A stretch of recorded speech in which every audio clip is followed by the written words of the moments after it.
None of it made any sense, and of course it completely torpedoed, pulled the rug out from under the official narrative. At issue increasingly for some of the victims and their families, what did authorities know or suspect before the explosion? The Oklahoma City office for the ATF was located in the Murrah Building and was the supposed target of the attack.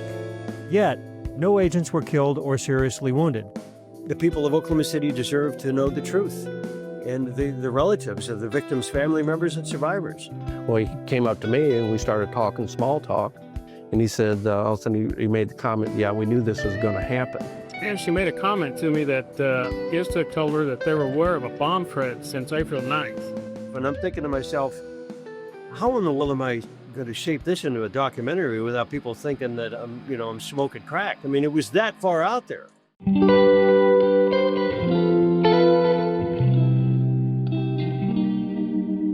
All right, we're joined today by Christopher Emery, who is an independent filmmaker and behind what is easily the most popular film about the Oklahoma City bombing, according to my comments, according to my X feed, emails, all kinds of feedback. And that would be A Noble Lie, Oklahoma City, 1995. How are you doing today, Chris? Good. Thank you for having me, Eric. I appreciate you rearranging the schedule and fitting me in. Look forward to the interview. You know, it's a real honor to have you, and you have already done in this movie a lot of what I'm trying to do. My coverage is obviously much, much more verbose because I'm trying to collect the whole story as much as possible. And I also fear that, many people have since passed away over the years. Right. And getting all the stories, all the testimony, everything on record as much as possible, I think is urgent for future generations. I also study the JFK assassination on another show with my partner, Mark. He's more the expert on that. But to me, that's an example of this story may be kicking around 60 years later, just like the JFK assassination. Yes, sir. Still, trying to pry out more information. So one thing I'm impressed with, and I want to compliment you on, is how did you manage to get so much content into the 2 hours when each of the topics you covered could probably be 2 hours themselves? Good question, Eric. We had 6.5 hours of raw footage, and we pretty much had we had to earmark it down to it at the most 2 hours. Total runtime came in at 2 hours and 8 seconds. And that was at the advice of our colleagues in LA, because we basically were behind the 8 ball in a lot of ways. Some of the members of law enforcement, the city aldermen, the leaders in Oklahoma City didn't want us to put this film out. We found out through back channels. And even some folks in the governor's office. Frank Keating, I believe, had left by the time, he was long gone by the time that we had started pre-production on the film. It was Brad Henry, the governor at the time. And some of his colleagues didn't want us to get the film out. Come to find out, he had a relative that was involved with the bombing, and we had his blessing. And he was a Democratic governor. So anyway, long story short, we combined the styles of Errol Morris, who's famous for the Thin Blue Line, and Ken Burns, of course, who at the time was renowned for the Civil War series. I remember watching the VHS copies of that, and I was very impressed in how not only did they do the Foley and the sound effects and the voiceovers, but he was able to chapterize a lot of the subject matter. And you can imagine covering the Civil War. My God, 5.5 years of the bloody war. So we wanted to combine those styles, and we thought, okay, it's easy to decipher. Just give the audience the information as best as we can, not to speak down to them, but to give it to them in a palatable fashion that it would be somewhat easy for them to understand. And we're talking age groups all the way from 8 years old up to 88 years old, but to do it in a very mature and respectful way. And we were very blessed, and I think we had a home run doing it. As far as choosing the information to put in, again, we were constrained on time. There are, the pretrial and everything going up to the McVeigh trial, and the attorney that was hired to file an appeal, the stay of execution on behalf of VZ Lawton and Jane Graham, who we interviewed in the film. Both of them had since passed on. VZ, about 8 years? No, I want to say at least 12 years ago. And Jane, I think, passed away 3 years ago. Anyway, that was a huge story that we wanted to get in, but we simply didn't have the time. So that's, I guess, your answer in a nutshell there. But post-production was a challenge. It took us about, I want to say, close to 8 months to really narrow everything down. And the final cut was what we ended up putting out in the film. So, have you looked at possibly doing a secondary cut or an extended cut, like a director's, cut for people who really want to see all that extra footage? That was our incentive right after we released this one, but we were already in the throes of getting the second and third film out. So we weren't able to go back and circle back and do a director's cut. So this is the best that we have right now. There are the archives that still exist, but it's going to cost quite a bit of money to basically go back and re-edit and go out of the other 4.5 hours of footage. We have to go back and pretty much from scratch, and it really costs prohibitive at this point. But we'd love to do it sometime when we can get the money together. No, that makes sense. Now, from what I understand, it wasn't just this movie that there were some troublesome issues, like people didn't want it done. According to Jesse, I think he said that you had to provide security for, I think it was Janie Coverdale. Sometimes, I cry still. I can see those babies. There's not a day that goes by that Janie Coverdale doesn't think of her grandsons, Aaron and Elijah, or about the questions she still has about who killed them. And Don Browning. Don Browning is a retired Oklahoma City police officer. He responded to the bombing and, as head of the K-9 unit, helped recover the final victims from the rubble. To the point almost of being sinful to ignore that and not make attempts to determine what is going on. Was there another bomber? And other witnesses who were going to testify from Oklahoma City. Correct. Let me give you a quick review of how that all came together. When he filed the litigation to sue for the tapes, he needed to get what is called, in legal terms, en camera, to subpoena the witnesses that were relevant to his litigation in Salt Lake City. So Jesse was literally physically in Salt Lake City with the federal prosecutor and the Department of Justice prosecutors that were fighting tooth and nail. They dug their heels and they didn't want to release any of the tapes relevant to the bombing. So it just so happened my roommate at the time was interviewed for a job at the Murrah Building about a month and 2 days before the bombing happened.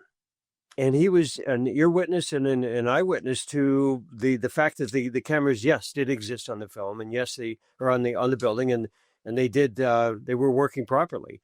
He went into the video control room in the security office that was actually run by not the U.S. Marshals, but it was called the Marshals Office, and they were a law enforcement detachment based out of Denver, Colorado, that was in charge of security for the Murrah Building and, from what we understand, other federal buildings throughout the U.S.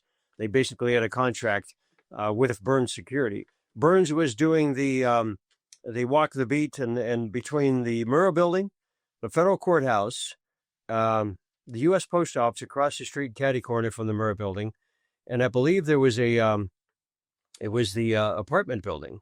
So there were 4 buildings within 3 square blocks that they were in charge of. Now, what Jesse found out from my ex-roommate was that he was astounded. We called him up on an Easter Sunday that I think it was the year before, and Jesse was floored. He says, "My God," he says, "can you become a witness for my litigation?" They said, "Yeah." And then, of course, Don Browning, the K-9 officer that we interview, and Janie Coverdale, both of them knew of the cameras and saw. Don, of course, saw the cameras being dismantled by certain members of law enforcement. I believe he said they were the federal law enforcement officers with long extendable ladders unbolting the cameras and taking them down. Now, they were taking them down, from what I understand, while people were being forced away from the building because there were supposedly more bombs that had to be discovered.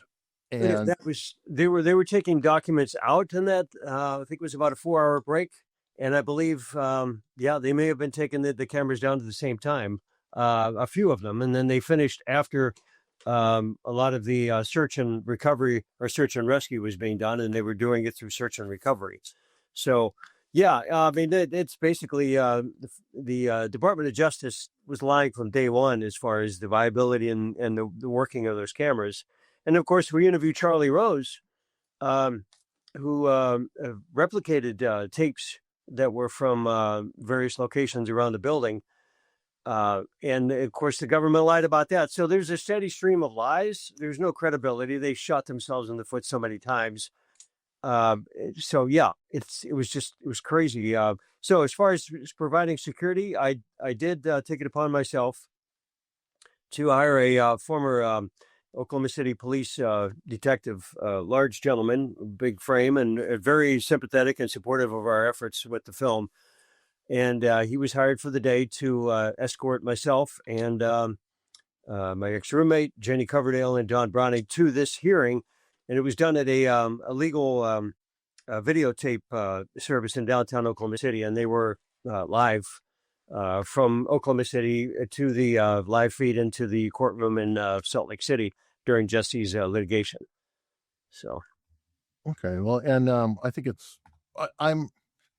I'm so head up about the videotapes and the witnesses, and I'm going to ask you the same question. I've asked this of Charles Key. I've asked it of no problem, Roberts, but I really want to get to it. Did anybody go back to the 24 witnesses and have a photo lineup, like, just whatever, printed out, of suspected figures, like Richard Guthrie? I'm saying him, he's dead. It makes it a little easier. I don't know for sure. I'm not trying to make a claim, but he is one person who is suspected as being John Doe number 2, or being mistaken for John Doe number 2. And do you know if anybody has gone back to the witnesses, just, with the photos, just saying, hey, well, you gave us a drawing. Does it look like any of these pictures? I don't know for sure. I can't give you a clean answer on that, Eric. That would be, here's the thing. And the reason I can't give you a clear answer on that is we weren't involved in the litigation at all. We were more of after the fact, and we went back. Jermaine Johnson, I think that there may be a common thread here with what you're asking. She was our very last interviewee that we had scheduled before we were set to wrap on the principal production of the film. And she, to answer your question, yes, she saw, and in fact, this is in the copy of the final report, which I have here, that Charles probably covered with you, and Jesse did. Jermaine was going to come on camera and tell us exactly what happened within 8 to 12 minutes after the bombing. She left the building and was about, I would say, 3 to 3.5 blocks. What is now the AT&T building was the Southwestern Bell building at the time. And the architecture of the building is this huge arch that is about 4 stories high. And she was walking toward that and basically almost had a nervous breakdown, at least from what we understood, just to gather her thoughts. And, she came within an inch of her life of getting killed in the building. And while she was gathering her thoughts and her mental just composure, she saw McVeigh leaning against the hood of a car that looked very much like the Mercury Marquis, along with another gentleman, a male. And she said McVeigh was just leaning against the hood calmly with a yellow windbreaker and the earplugs, and basically asked her as she was walking by toward this archway in the building if she was in the building. She said, yeah. And she said, some of my friends were killed in the building. And she was just astounded that he was just sitting there, not rushing toward the crime scene to help render aid, but just as though it's just a quiet Sunday afternoon. Meanwhile, all hell broke loose, less than 4 blocks away. So it was almost like an arsonist, because quite often arsonists will watch, the results of their work. Exactly. Just kind of taking it all in. And she was, I mean, who in their right mind would be sitting there calmly, nonchalantly, like it's just a quiet afternoon, and knowing full well that there were deceased and people that needed to be rescued, and the building, literally a third of it was gone, launched, 2.5 blocks to the north of where it stood. So anyway, she was going to come on camera and repeat that. This is germane to your question. To repeat all of that on camera, and I believe within, I want to say, less than an hour after our camera crew was due to show up at her doorstep, she called and canceled. And as a film crew, we weren't forcing anybody at all to be on camera, so we had to respect her wishes. So that was the closest we got to actually, and of course, Jane Graham, the witnesses beforehand, she pointed out Andy Strassmeyer. That the thing that I went to Washington numerous times regarding meeting with traffic counts office, that basically that they have never dealt with me, because as long as they avoid the issue, they don't have to offer any solution. But other than that, we weren't able to sit down with anybody and actually give them a lineup because, we had a bigger story to tell, and that was a key integral part of it. But we had a lot to chew off and a lot to put together on the film. So. Oh, for sure. And actually, Charles Key told me about something that was completely new until I heard it from him about hypnosis, right? Being used for one of the body shop witnesses. I don't know if that's something that a thread that you've tugged on or not. No, sir. I would be interested in talking to Charles about that. And he's, my God, and it was Charles's inspiration that helped us, and the bombing committee on the final report. This was this book. If you contact Charles, and and by the way, let me give you my email if any of your viewers are interested. It's ccemery, that's CCEMERY @protonmail.com. If you need to get through to Charles, or I can give you his email address if there's any further questions, and get a copy of that book. That's the seminal source of what we started out for the information, at least to put together a rough outline. And then we were able to gather a lot more information with Charles's assistance and William Roberts, Don Browning, everybody we interviewed in the film, and so many investigators, victims, family members, and survivors. We interviewed 326 people. Not all of them made it to the final cut. A lot of that was background research information we had to get. So, but we owe 99.9% of what we did on that film to Charles and his crew. Unbelievable work. I agree. I mean, there's so many giants in there. Obviously, Charles Key is a giant. And Jesse Trentadue, obviously. Jesse Trentadue. Kathy Sanders is another giant who, on her own, was just sitting out there pounding the pavement and everything else. And I'm very honored that, all of you are talking to me. This is Kathy's books. In fact, I don't know if you're aware, back in, I want to say, was it October? I got a last minute notice, like within about a week before, but we did a screening of our film in Dallas at a very good art house theater, literally a half a mile from SMU campus on Central Expressway. And Jesse and Kathy were there, and I was honored to be on stage with them. And I bought Kathy's newest book about the case. Jesse and I talked. I haven't seen him in a while, and it was just wild to be able to sit down and talk to him again after all those years. And actually, while we're on that, I do try to, every interview I can, pitch and share the books that I'm going through that mean so much. So, I mean, Murrah's book here, Blowback, brought me into this whole mess. Right.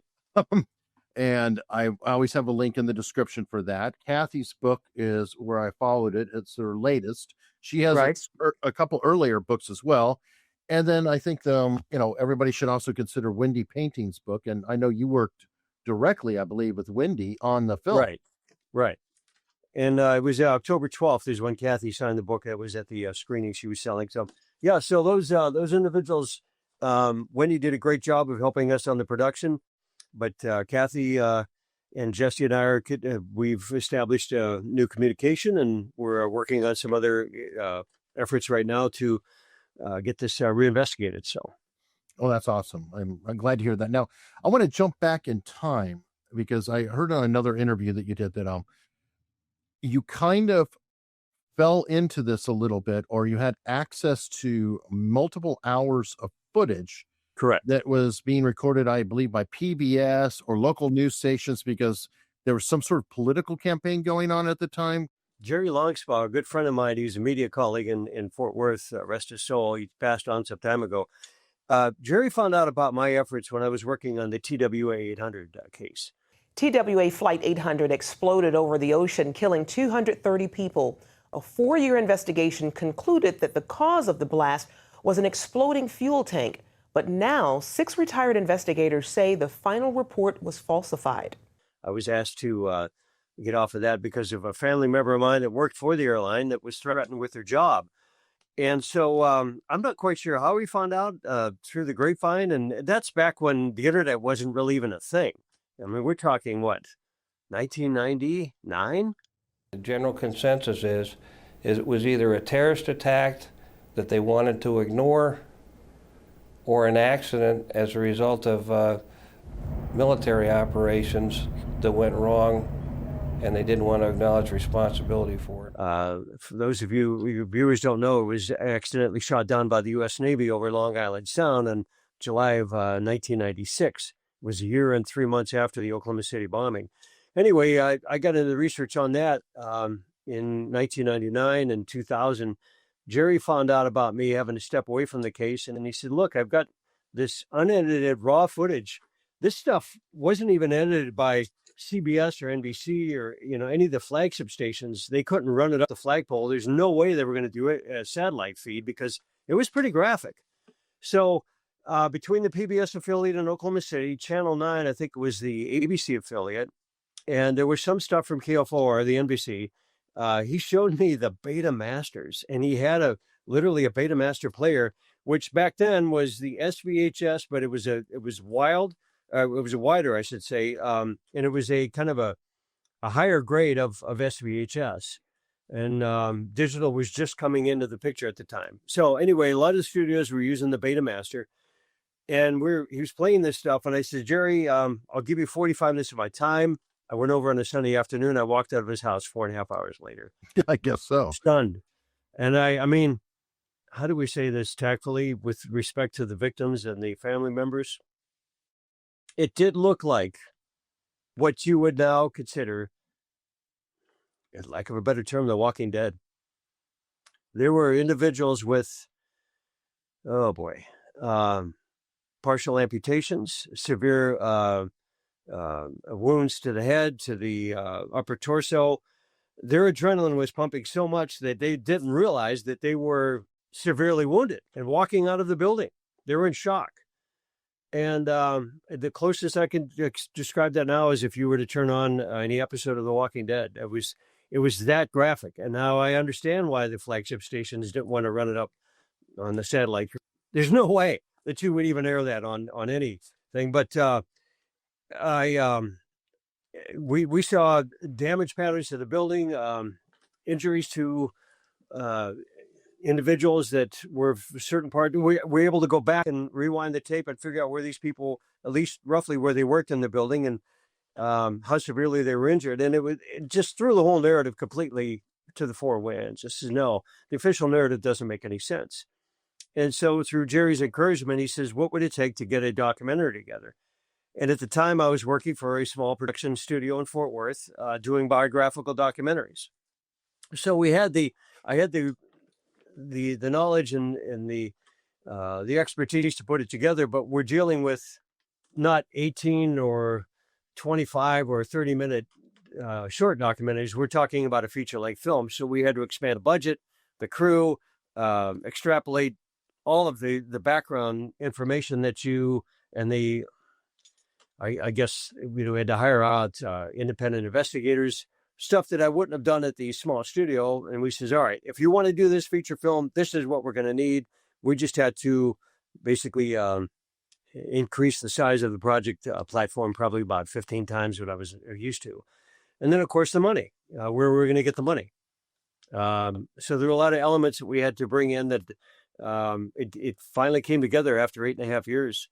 Did you do a Kickstarter or anything at that time? Because I don't know if that was available or. No, there were several of us on the crew. Some took out second mortgages on the homes. I emptied my savings account out, and we pulled together the money that we needed and leap of faith. And there was a lot of stuff that was donated, whether it be software for the computers themselves. It just so happened that several of us on the crew were hosting a low power FM radio show out of Oklahoma City, doing very well. And we used that studio to do, I was honored to be asked to do the voiceover in the film. So a lot of that was already in place. So there was a lot of good overlap, good synchronicity that was coming together. And we were able to promote our film. Let's just say, and I'm free to talk about this now, but we were more than a low power FM station at the time. We were covering almost 3 counties in central Oklahoma, which is the most populous area in the state. So we were getting free advertising for almost 4 years. And that was a huge help. So I would say probably at the time, and this may still be the case, we were the only film crew in the U.S. that had a bona fide radio station, and we had it cornered on so many levels as far as promotion and just getting the word out there, and it just came together just by circumstance. It was great. Well, that's fantastic. Now, all of that footage, did you were exposed to it? Did you have access to it afterward, or? Yes, in fact, I went back to the Oklahoma State Archives, and I noticed when I was going through that they had some of that footage. It wasn't quite as graphic, but I recognized some of it from what I saw on the Betamasters, and we were able to get upgraded SVHS copies of that from the archives, and they were kind enough to give us that. And as long as we acknowledged, which we did at the end of the film on the end credits, they were more than happy to let us use it. So I want to say it was some of the footage was right after the bombing had happened.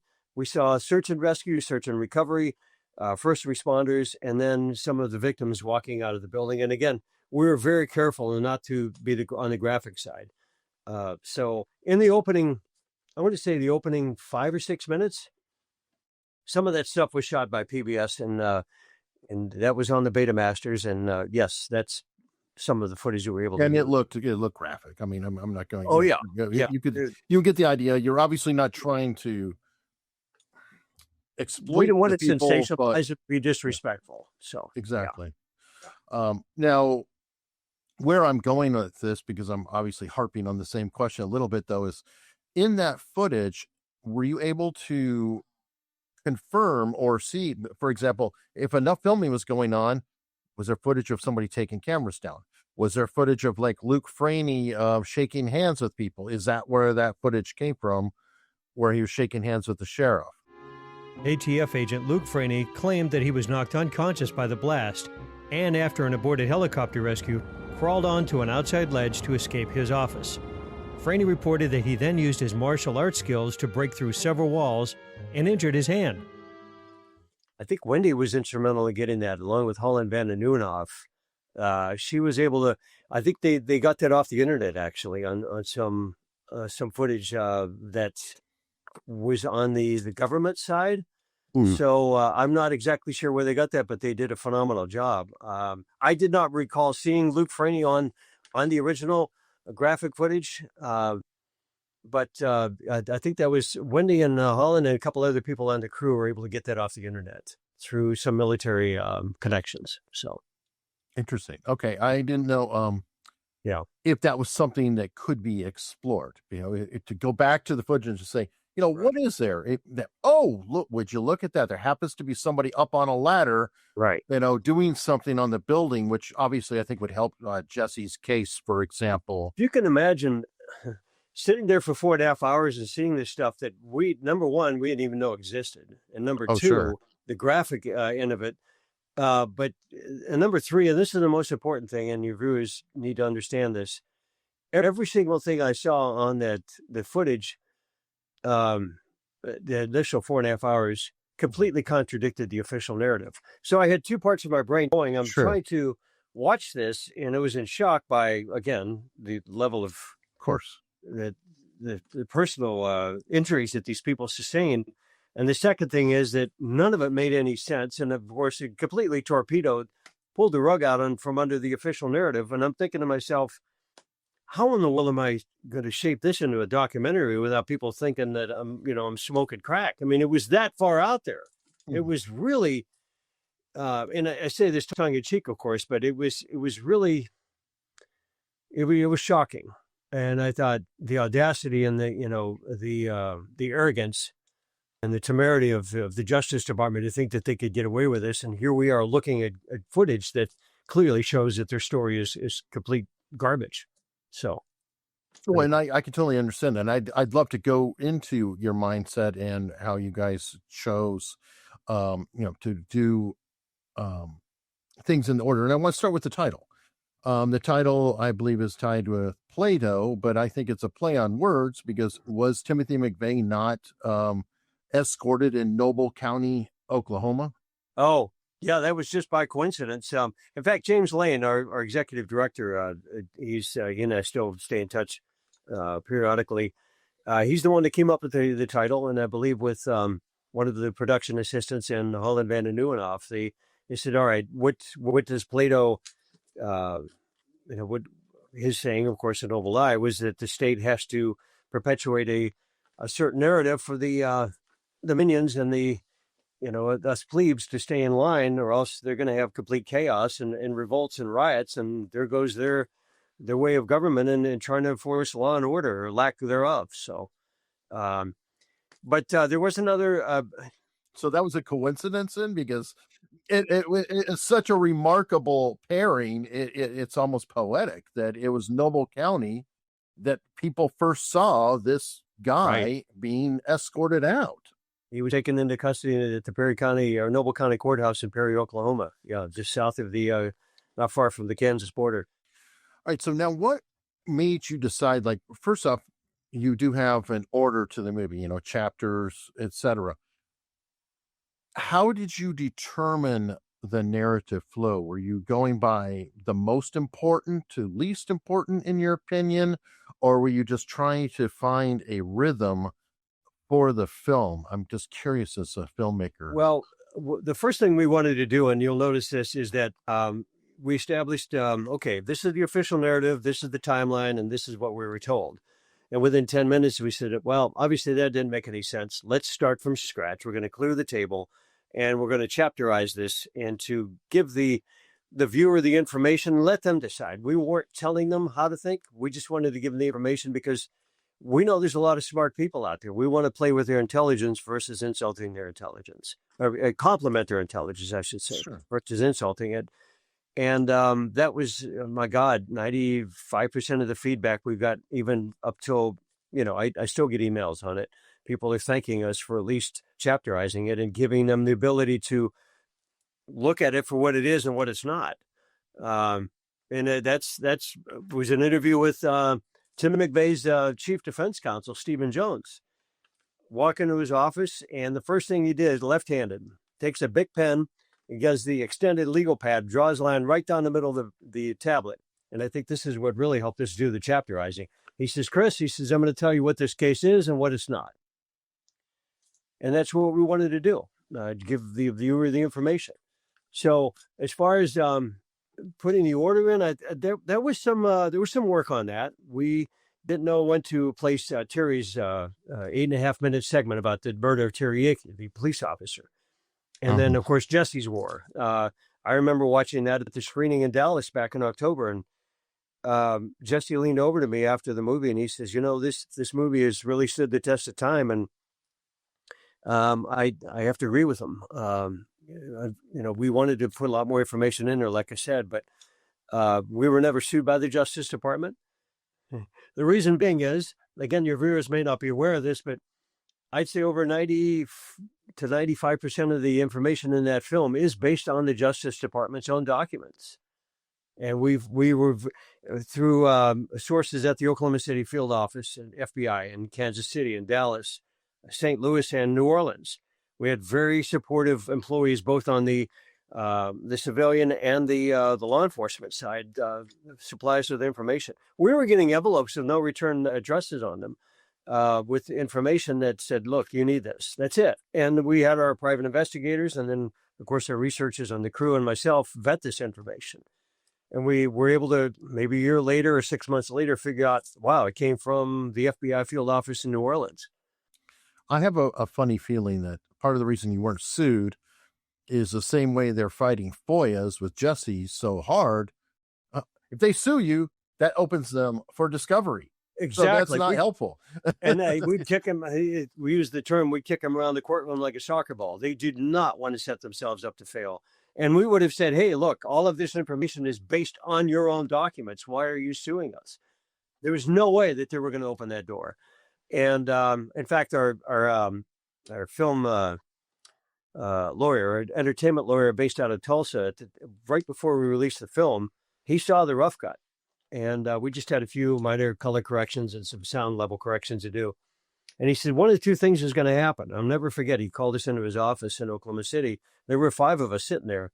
He said, you guys are going to get sued till there's no tomorrow, or else you're going to hear crickets. There's not going to be anything in between.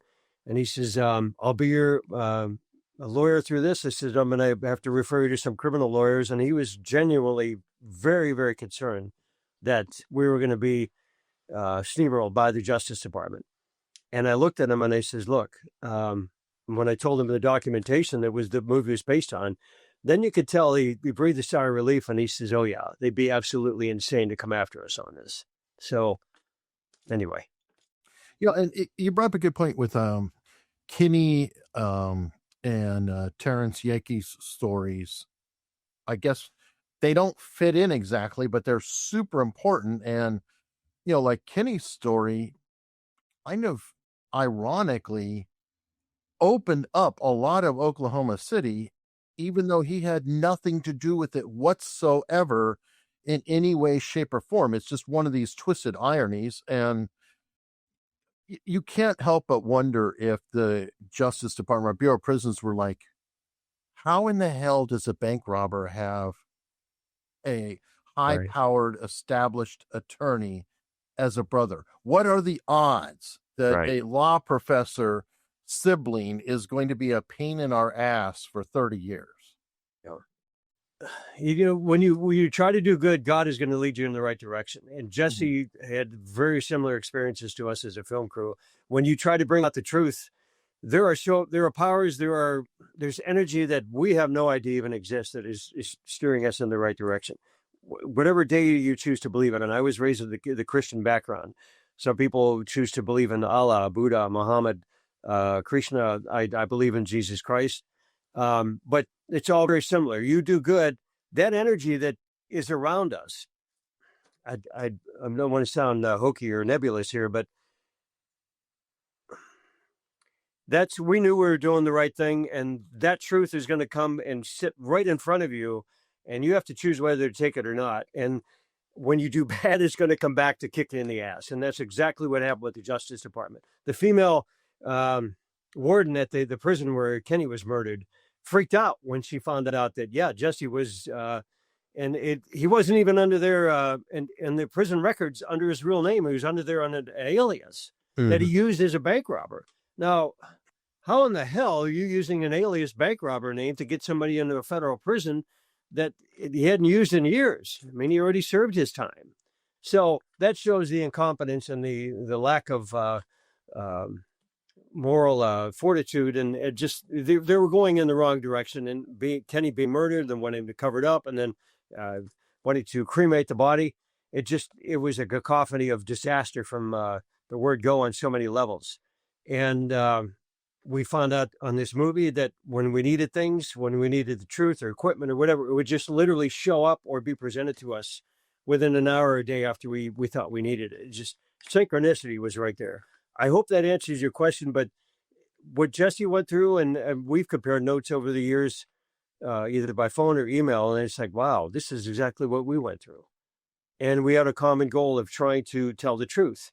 And the same with Terry's parents, or Terry's mom and the grandmother and the sisters and the auntie. That whole family, they went through the same thing. So, can you do a brief summation of the Terrence Yeakey story, because that people want to know that story, and I want to do it justice. I am hopefully talking to some other people to do even more coverage, but I just want to get a digestible version. At the time of the bombing, Terry was a 7.5-year veteran of the Oklahoma City Police Department. He was a sergeant, just recently promoted to sergeant, I believe within a year. I'd have to go back on the records. In fact, his binder here, I was just going through it today, has a lot of Terry's records. And he was promoted to sergeant, was given a pay increase, and he was in the process of applying to work for the FBI, of all things, the FBI field office in Dallas. Had gone through his drug test and the urine test and all of that. And the Justice Department had actually paid for that. So he was given a clean 2 thumbs up, ready to go on that. So the bombing happens in April 19 of 1995. And the year and 3 weeks after the bombing, he was found brutally murdered 1.5 miles from the front gate of the El Reno Penitentiary, where McVeigh was held and remanded into custody until he was sent off to Denver. So from the morning of the bombing, he was issuing a traffic ticket in his black and white squad car and heard the explosions go off coming from the Murrah Building. And I believe it was about 4 blocks away, jumped in his squad car and rushed to the scene of the crime and rescued, from the best of my knowledge, 7 if not 8 people. Unbeknownst to me, we found out later from his family that he had severe back issues, and his adrenaline kicked in, and he was able to bring out a gentleman that was quite heavier and stockier than he was, without any issues with the back at all. So that's, the strength of God, and the adrenaline kicked in there. Terry stood, I believe it was 6'6", weighed about 235 pounds. He was in very good shape, and very good basketball player, heck of a football player. And he was also a military police. He served as an MP in the First Persian Gulf War, stationed out of Fort Sam Houston.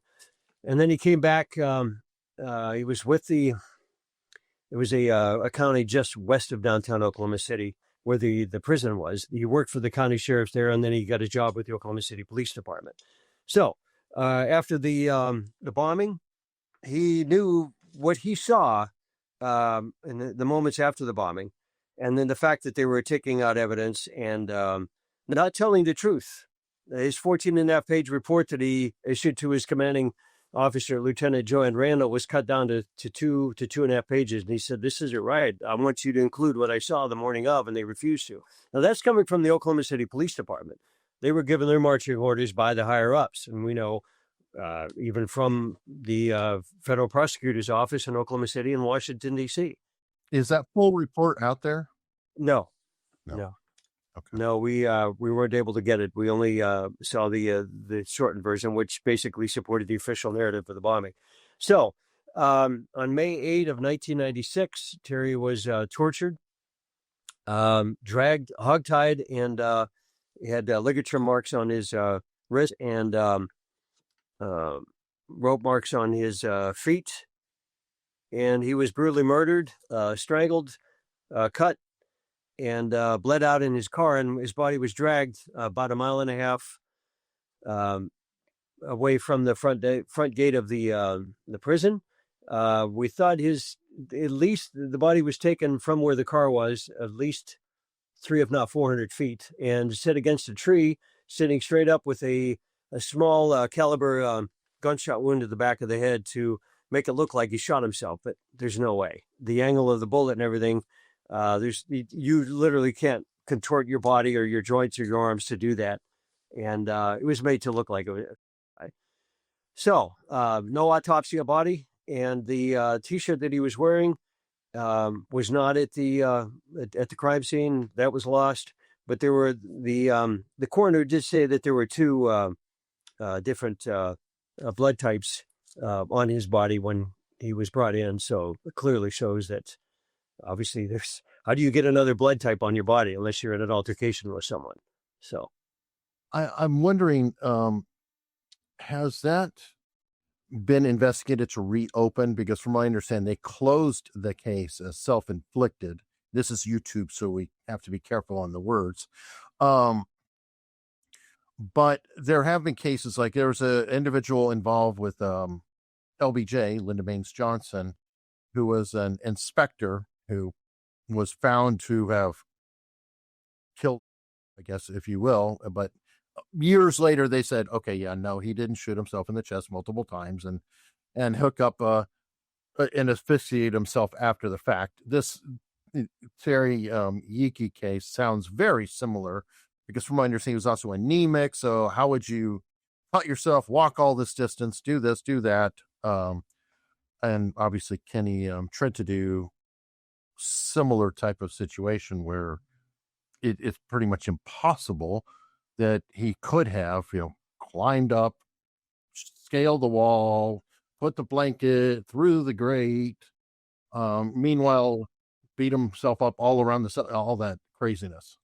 Well, Dr. Fred Jordan was the state medical examiner at the time of Kenny's murder. And I believe he was there when Terry was, because they weren't. So Terry was in May of 96. Kenny was murdered in August of 95, almost 4 months to the day after the bombing. Mm-hmm. There was a lot of question with Terry's case, but there was no official autopsy done. So I'm not quite sure. We were able to get the extended report for the bomb from the medical examiner's office. But without the evidence, it's in the police department really laid a heavy hand on making sure that was as a Kenny's, of course, Fred Jordan was forced to, how did we say this? There was some information against Fred Jordan that he was pretty much forced to maintain the official line that Kenny himself. So Jesse can, off camera, you could talk to Jesse about that. He'll tell you the details on that, but I'm not at liberty to reveal that information at this point. Well, I know he got a visit. Oh, yeah. And that apparently he was completely pale. Jesse has talked about that. And yes, he did reveal that then, yes. Mm-hmm. And we know some of the details, and I would rather not go into the gory details of that right now. But Dr. Jordan did a phenomenal job. If it wasn't for his staff and my God, they opened up some of their records for us before we went into final production, I should say post-production, and we were able to see the records of some of the victims. And the reason we wanted to do that, obviously not to put it on the film, but just to make sure that we were looking at accurate information, the damage of the building, the injuries, mortal injuries sustained to the victims. There was a clear path of how things would work. And we obviously it flew in the face of the official narrative, but their staff was able to open up some of the records for us to look at. And I'll never, ever forget that. Just very supportive.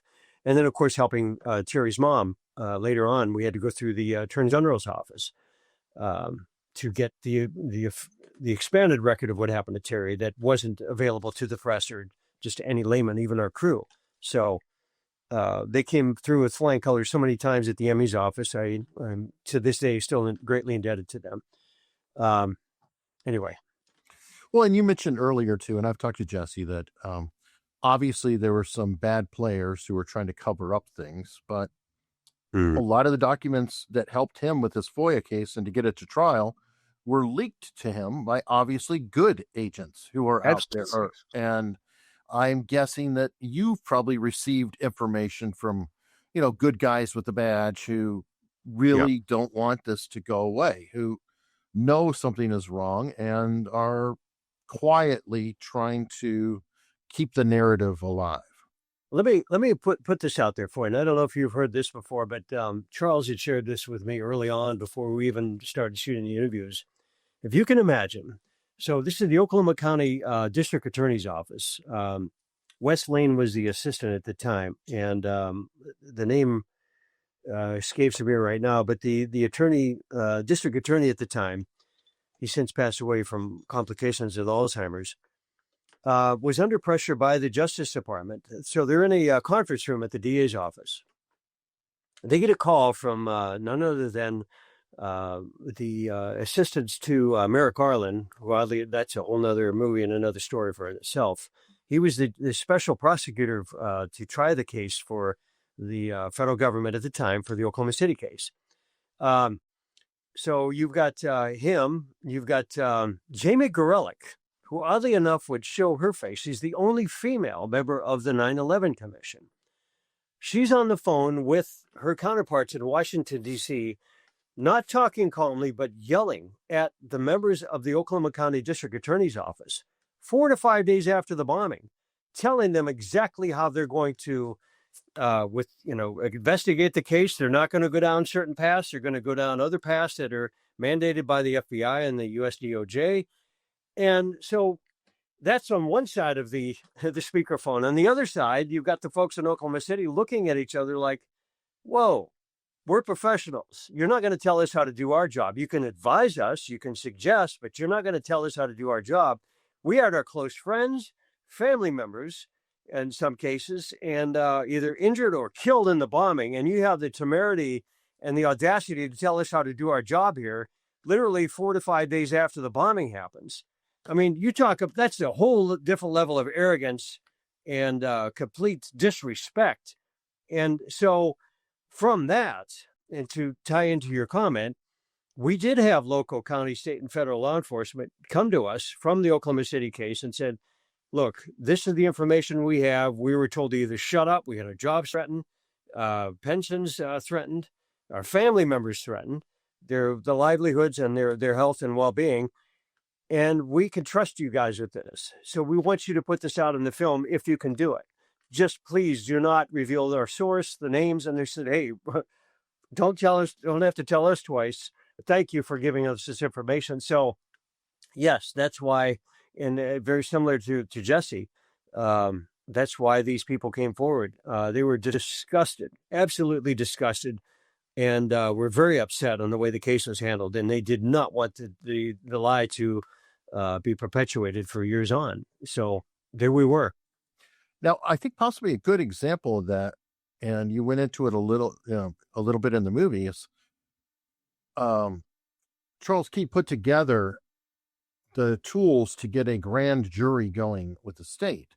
Right. But then from what I understand, the DA jumped into this, took control of everything, and rather than investigating the case, was investigating the Oklahoma City investigation committee or whatever. The people who were trying to get the grand jury open were being investigated by the prosecutors versus Timothy McVeigh, Terry Nichols, and everybody else. Am I representing that fairly? Dude, that's totally correct. There was a fundraiser that Charles had done.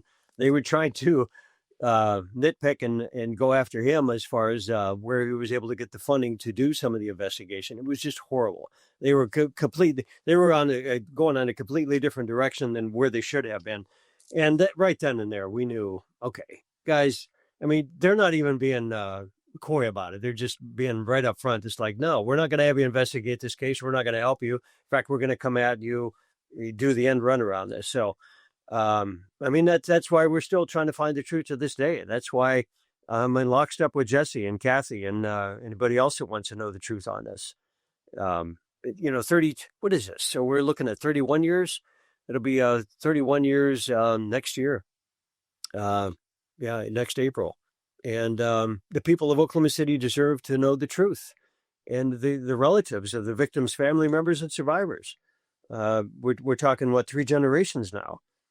So, West Lane was very corrupt. With all due respect, he had a choice to tell the truth and or perpetuate the lie, and he chose not to tell the truth. So. Well, I'm also talking about Maximum Bob Macy. Bob Macy, that's it. Yes, and he was the one that died. That he could have a documentary on him going, because I did not realize he was kind of like the hanging DA, that he had more death penalty convictions than anyone. Right. There seems to be some serious questions about his legacy. That's the best way I can put it. Yeah. There was a forensic pathologist that was fired. And I mean, my God, the evidence on her cases was thrown out. We're talking several hundred cases, and she had worked with Bob.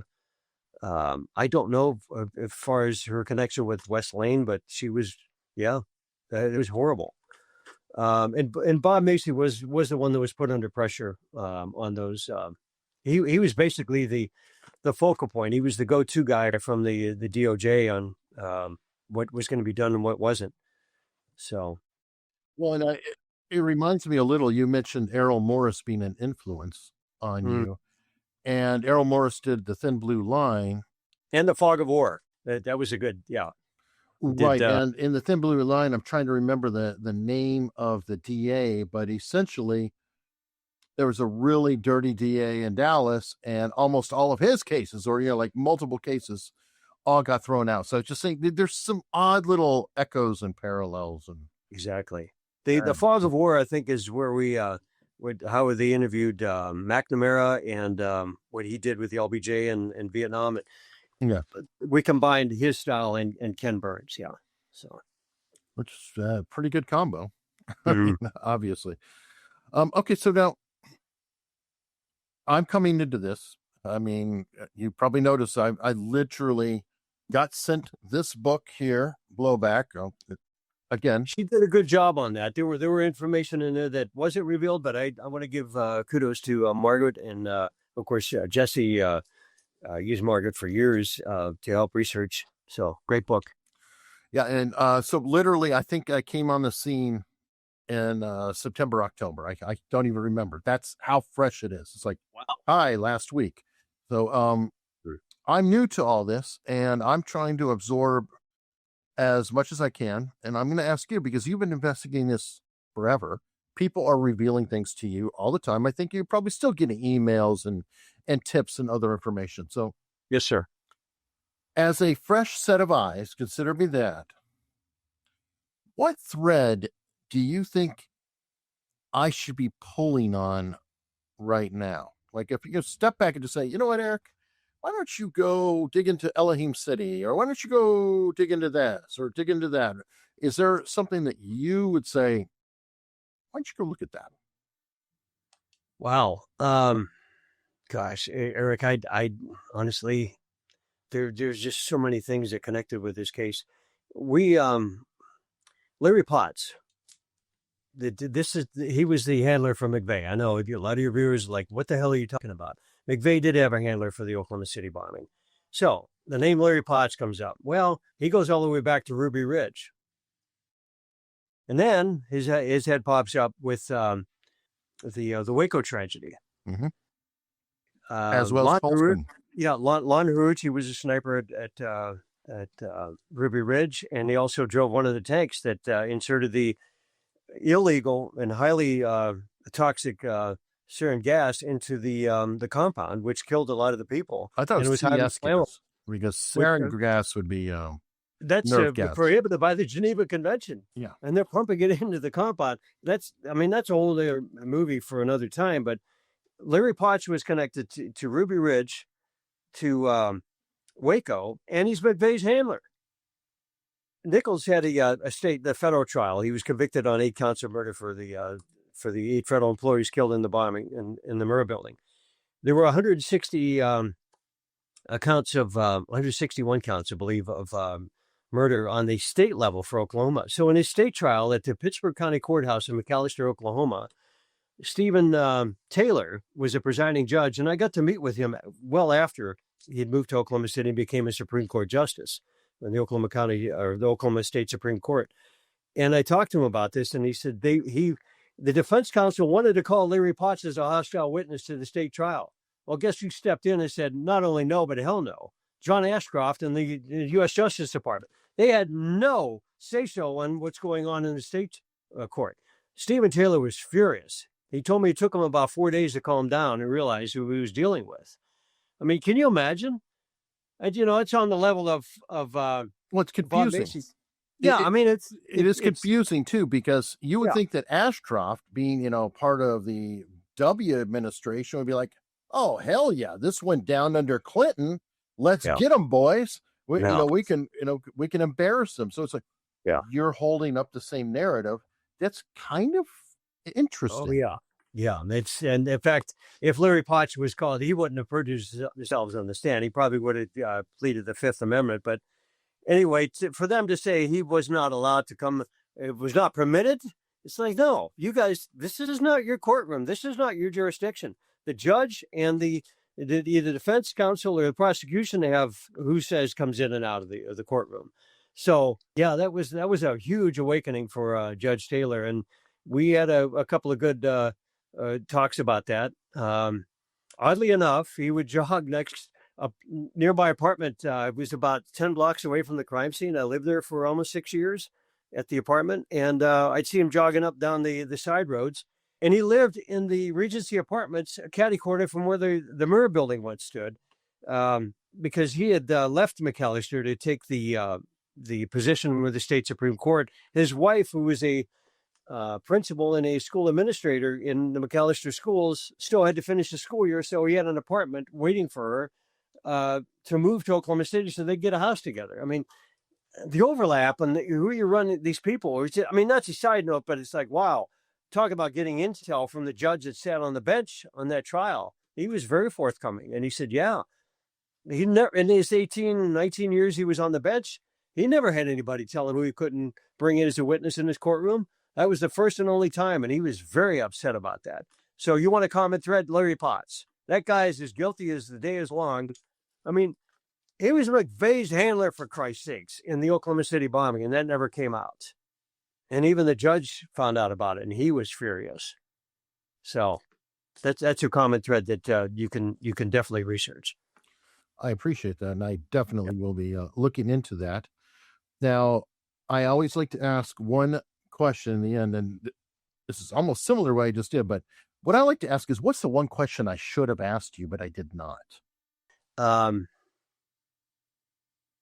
When is this case going to be reinvestigated and in an impartial grand jury and brought back to the Justice Department to look at again? And it's when are we actually going to be told the entire truth, other than the film or Jesse's work or Wendy's or anybody else, Margaret Roberts. So I guess that would be one of the questions. And what are your thoughts? I think it's going to happen sooner than later. There's a watershed of information that's been out there, and it's going to come to head. I can't give any details right now, Eric, but the things are in the works. And when you'll be one of the first to know. When we can disclose it on an interview. But it's getting a lot closer than some people are realized and some people want. And then we'll just leave it at that for now. So, all right. I appreciate that. And I think I've heard some back channel communications from Charles Key, for example, too. Yes, sir. Before we go, I want to stress to everyone that you can watch A Noble Lie 100% free. You don't have to pay anything for it. It's right out there. You can watch it as many times as you want. But I think, Chris, you wanted to ask him to please go through your website, which is freemindfilms.com. Yes. Because then that allows him to get paid. Because there are people who will put up copies of it in different places or locations. But when you watch it there, you're actually kind of harming Chris and the work that they're doing, when you could still watch it for free and he could actually earn a little bit of income off of the movie. Let me let your viewers know we're very blessed. The Oklahoma City film came out December 4, 2011, so it just hit the 14-year mark, if you can believe that. Wow. And our agent at the time that he brought us on 7.5 years ago, our current agent, this is right December 2017, and the distributor says, well, we're really not into documentaries. We're into more, horror and teen / movies or whatever, but let's try the documentaries out. So we were the first film company that they decided to do honest to God, well-researched documentaries. And to this day, we found out 3 years ago, we're in 67 different countries in 5 foreign languages. Wow. And in addition to English, which is used for the hearing, and who would have thought about this? Hearing impaired market is actually 10% of the viewership market out there. So they use us for the hearing impaired market, and then of course in the foreign markets. And to this day, our distributor is asking our agent for us to continue to do more films. He said we're the best performing documentary film producer in his portfolio, and he has several thousand films. And he's just absolutely elated. And we just got word from our agent in LA.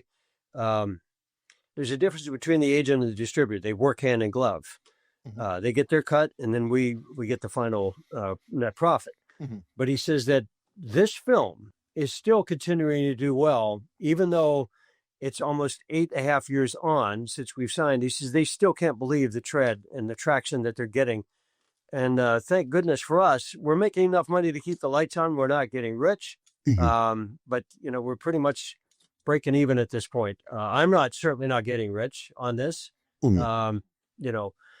And we've been asked to go to the Cannes Film Festival this year. Oh, wow. Yeah, which is huge. So with this film, we're gonna. I'll just leave it at that right now. It'll be next May. Yeah, next May. How